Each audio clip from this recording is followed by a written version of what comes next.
Hola a todos. El día de hoy veremos este interesante tema. Te invito a que abras tu conocimiento y no siendo más, comencemos. Cota Medicina. Adaptaciones celulares. Las células viven en un constante equilibrio o homeostasis. Este equilibrio se obtiene mediante interacciones entre componentes intracelulares y componentes extracelulares, es decir, una interacción entre la célula con su entorno, con el ambiente externo celular.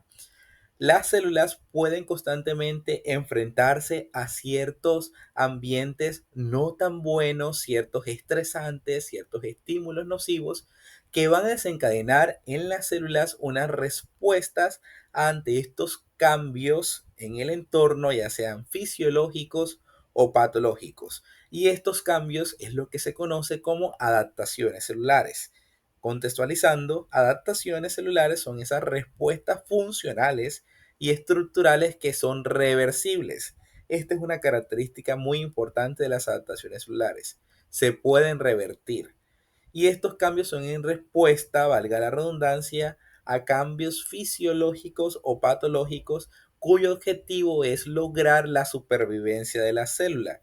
Es decir, lograr que la célula pueda sobrevivir ante un ambiente adverso. ¿Qué es lo que sucede? Que toda adaptación tiene un límite y la célula es muy consciente de ello. Si se llega a superar esa capacidad de adaptación de la célula, esta adaptación va a llegar a su fin y va a progresar a lo que se conoce como lesión celular. Entonces, ¿qué es una lesión celular? Una lesión celular es el resultado de los fallos en los mecanismos adaptativos producto a que este estímulo nocivo, a que este agente estresante ha sido muy grave o muy persistente que agotó estos mecanismos de adaptación de la célula y progresamos a lesión celular, que puede evidenciarse tanto a nivel microscópico como a nivel macroscópico. Ahora, la lesión celular puede a su vez ser de dos tipos. O es una lesión celular reversible o es una lesión celular irreversible. Es reversible cuando el agente estresor, el agente nocivo es leve, transitorio, se retira y la célula tiene la posibilidad de regresar a su estado basal normal de homeostasis. Sin embargo, si este estímulo persiste, es muy grave, progresa, las células pueden avanzar a un estado de irreversibilidad donde no hay retorno. Es decir, el destino de la célula es la muerte, que puede ser de dos tipos, necrosis o apoptosis. Ahora, las adaptaciones de las células ante estos cambios fisiológicos o patológicos pueden ser en diferentes aspectos de las células. Pueden ser en el número, en el tamaño, en el fenotipo, la actividad metabólica o inclusive las funciones de estas mismas. Y como ya les he venido mencionando a lo largo del video, es en respuesta a los cambios en su entorno. Las adaptaciones se pueden clasificar en dos tipos, las fisiológicas y las patológicas. Las fisiológicas representan esas adaptaciones de las células a estímulos normales, por ejemplo, el estímulo hormonal o por sustancias químicas endógenas, ahí hablamos de toda la función endocrina de nuestro cuerpo, o pueden ser también adaptaciones patológicas, las cuales son respuestas ante lesiones, ante estímulos estresantes y las células cambian su forma, se adaptan para evitar ser lesionadas. Los mecanismos de adaptación celular son principalmente cuatro y estos son atrofia, hipertrofia, hiperplasia y metaplasia. A este punto, estos son los cuatro conceptos básicos que debemos ir procesando y mentalizando, que los vamos a tener súper claros al finalizar este video. E iniciamos con el primero de ellos, que es la hipertrofia. Hablamos de hipertrofia a ese aumento en el tamaño de las células y como las células están más grandes, esto lo que va a ocasionar es que haya un incremento en el tamaño del órgano. Entonces, hipertrofia, la célula crece. aumenta su tamaño. Y muy importante hacer de una la diferencia con la hiperplasia, que la hiperplasia no es un aumento en el tamaño de las células, sino es que es un aumento en el número de las células. Esa es la principal diferencia entre estos dos conceptos. Y algo muy importante del cual debemos partir es que la hipertrofia se limita a aquellas células en las cuales la capacidad de división es muy limitada. Es decir, en aquellas células que no están en una constante replicación, que no están en constante proceso de división celular ni de mitosis. Por ejemplo, las células musculares es un tipo de estas células que es el concepto más importante, mientras que la hiperplasia ocurre en células con capacidad de replicación. Ahí hablamos de células epiteliales como la piel, las mucosas, hablamos también de células sanguíneas, hablamos de glándulas, es decir, son estos órganos, estos tejidos que están en constante división celular y por ello ahí sí podemos hablar de hiperplasia. Centrándonos un poco más en la hipertrofia, esta puede ser o patológica o fisiológica. ¿Cuándo es patológica? Cuando es una respuesta a una lesión celular, como ya les mencioné todo. En general es el mismo concepto que aplica para todos.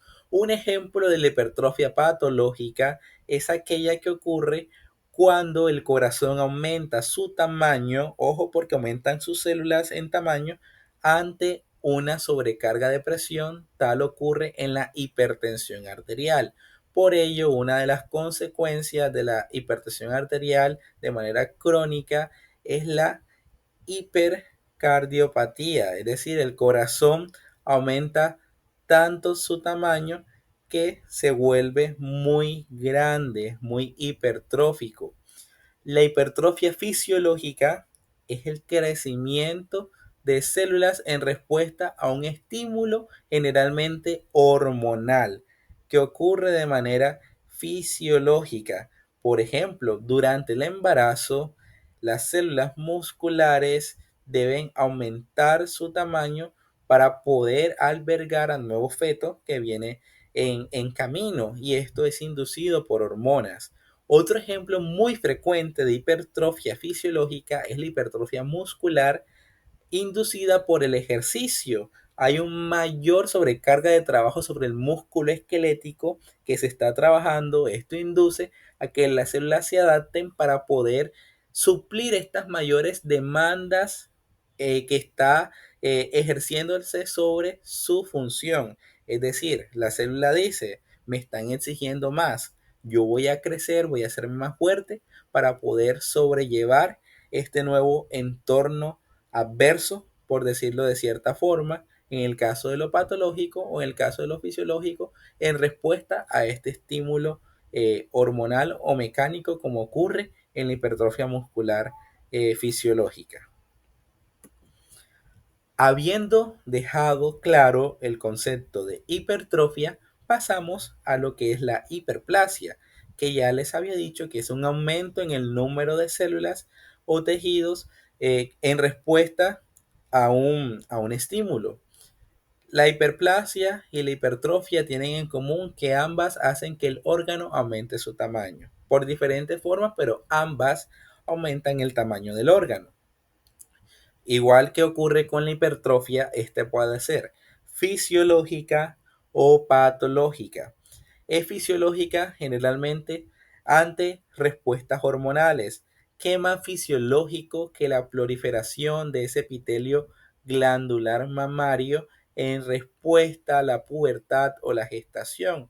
Hay un aumento en el número de células del epitelio glandular mamario que hacen que las mamas aumenten su tamaño. Esto en estos contextos que ya les mencioné que es por influjo endocrino. Otra hiperplasia muy conocida es la hiperplasia compensadora.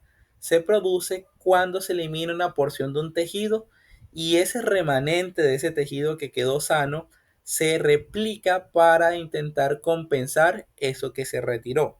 Esa es la hiperplasia compensadora.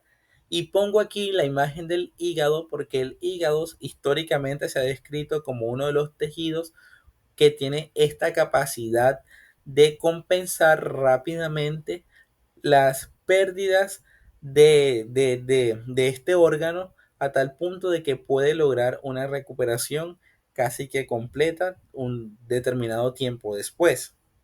Otro tipo de hiperplasia es la patológica, que esta generalmente se produce por estimulación hormonal excesiva.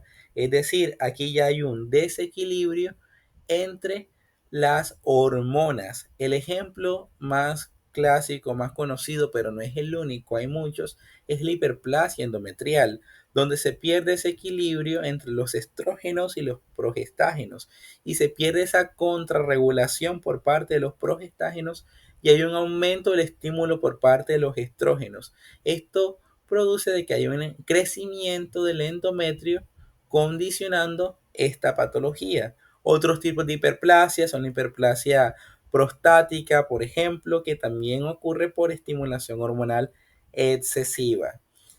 Un concepto muy importante. Hiperplasia no es sinónimo de cáncer, porque recordemos que los mecanismos de adaptación son procesos reversibles.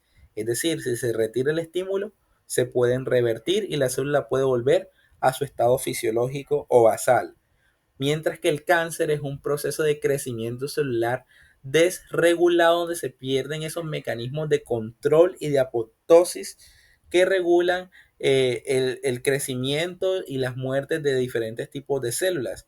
Entonces, no es hiperplasia sinónimo de cáncer. Sin embargo, la hiperplasia constituye un terreno fértil para la aparición de procesos cancerosos. ¿Y esto por qué? Porque en la hiperplasia hay mucha división celular involucrada, es decir, hay mucha replicación de ADN, hay mucha mitosis, hay mucha producción de nuevas células hijas y en estos procesos de replicación pueden haber mutaciones que pueden irse acumulando y a larga data desarrollar un proceso maligno. Ojo, no es igual a cáncer, pero es un factor predisponente. El tercer mecanismo de adaptación celular es la atrofia, que atrofia es lo contrario a la hipertrofia, es la reducción en el tamaño de la célula por pérdida de la sustancia celular. Como en todos los casos, esta puede ser o fisiológica o patológica. Es fisiológica cuando hay una involución durante el desarrollo embrionario, es decir, durante el desarrollo embrionario es normal que diversas estructuras se atrofien o desaparezcan. Un ejemplo de ello es el conducto tirogloso.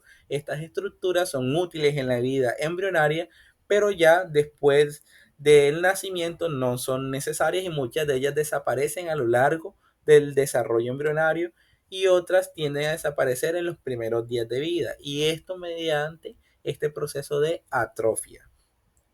Otro tipo de atrofia fisiológica es la reducción del útero posparto, posmenopausia, porque ya se retira ese estímulo hormonal y vuelve a su estado fisiológico.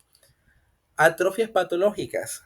Las atrofias patológicas pueden producirse en diferentes contextos. Por ejemplo, en disminución de la carga de trabajo, cuando una persona tiene una fractura y tiene inmovilizada una extremidad, tiene una férula, entonces siempre se ve como esa diferencia entre una extremidad y la otra porque no está usando esa extremidad y puede tener cierta atrofia muscular si no usa esa extremidad frecuentemente.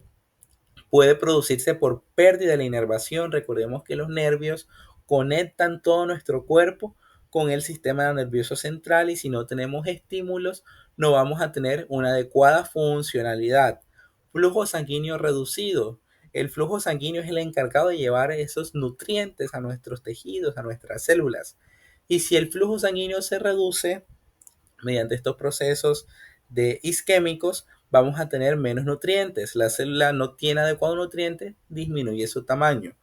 Y otro mecanismo de atrofia patológica es la nutrición inadecuada. Y precisamente por lo que les venía explicando, hay un déficit en los aportes nutricionales y por ende la célula no va a tener esa energía o esos componentes metabólicos que ella necesita para su adecuado funcionamiento y para que esté en homeostasis.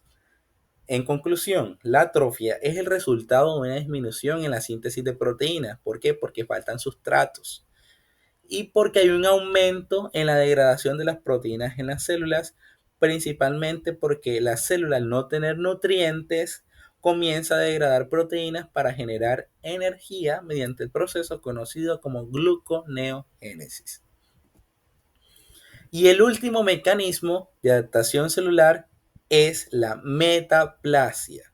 La metaplasia es un cambio reversible en el que un tipo de célula adulta es sustituido por otro tipo de célula adulta. Generalmente son de diferentes tejidos. Esto ocurre cuando la célula es sometida a un estrés, a un ambiente tóxico, a un ambiente nocivo, como el que te genera tu novia tóxica, tu novio tóxico, ese tipo de ambiente tóxico. Entonces la célula dice, yo este ambiente tóxico no lo puedo resistir. Yo tengo que cambiar para poder soportar este ambiente tóxico. Entonces la metaplasia es un cambio de tejido para resistir un ambiente tóxico. Eso es la metaplasia. Si la célula sigue con su mismo tipo de tejido, no va a ser capaz de resistir este ambiente nocivo. Por ello cambia para hacerse más resistente ante el entorno. Eso es lo que es metaplasia.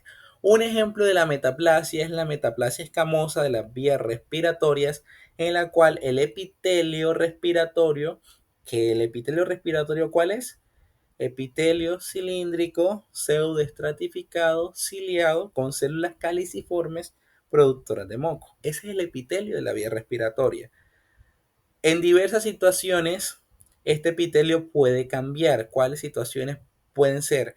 El humo, el tabaquismo, estas condiciones que dañan el epitelio, lo que van a inducir es una metaplasia de este epitelio, es decir, un cambio a otro tipo de epitelio que es el epitelio escamoso. Entonces podemos ver aquí en la imagen cómo este epitelio cilíndrico con cilios pasa a ser a epitelio escamoso. El epitelio escamoso es más resistente a este tipo de lesiones, pero es un arma de doble filo.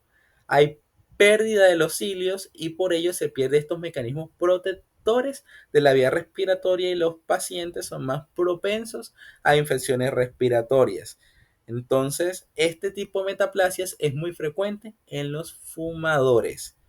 Ojo con esto, las influencias que inducen la transformación metaplásica, si son persistentes, es decir, si ese estímulo es muy persistente, pueden predisponer a la transformación maligna del epitelio. En pocas palabras, metaplasia persistente puede ser un terreno fértil para cáncer. Y estos han sido los mecanismos de adaptación celular. Ahora, ¿qué mejor manera de llevarlo a la práctica clínica pudiendo nosotros contextualizar lo que hemos entendido, comprendido a través de esta correlación?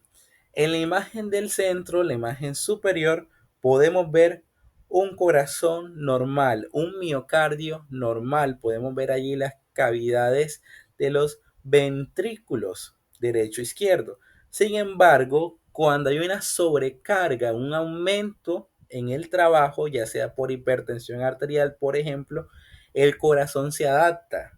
Es decir, él se adapta para resistir a esas nuevas demandas altas que les están exigiendo. Y como resultado el corazón se hipertrofia. Es decir, hay un miocardio hipertrófico. Y podemos observar aquí en la imagen de abajo como en este corte hay una hipertrofia cardíaca a tal punto de que se reducen las cavidades y esto puede ser muy significativo en la vida del paciente. Tenemos menos espacio para que haya sangre en el corazón. Esto puede conducir a consecuencias graves relacionadas con disminución en el gasto cardíaco, por ejemplo.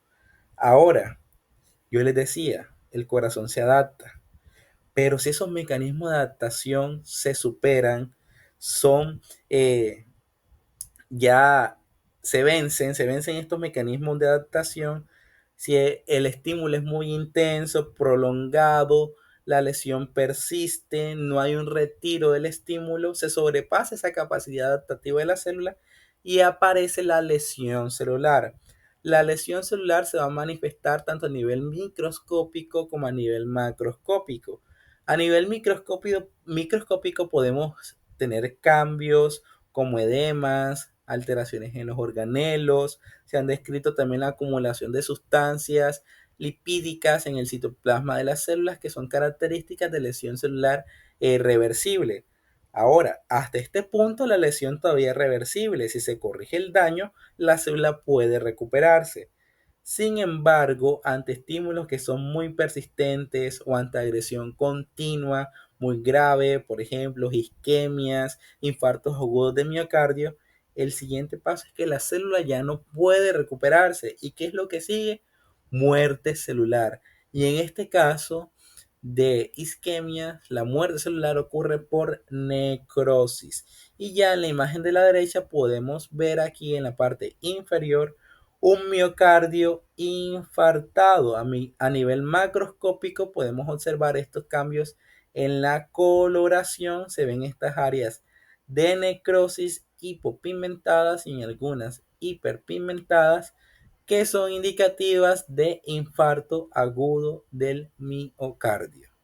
Y esto ha sido todo. Espero este video haya sido de tu agrado y de tu entendimiento.